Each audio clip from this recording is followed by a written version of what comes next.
Hello hello hello, কার কার উজ্জ্বলদার বিরিয়ানি লাগবে বলো। দেখেছো বন্ধুরা কি সুদীর্ঘ লাইন।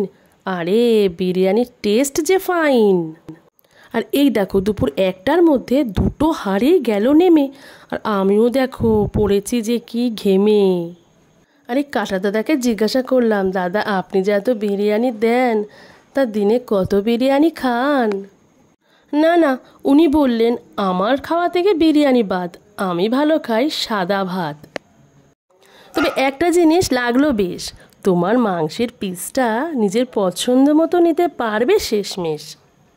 আরে যেও না, এবার দেখো আমাদের সেলিব্রিটি দাদা, সবার প্রিয় উজ্জ্বলদা।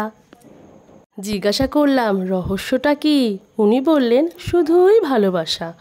আর আমারও আশা তোমরাও কিন্তু আমাকে ভালোবাসা দেবে। এখন তবে রাখি, আবার দেখা হবে।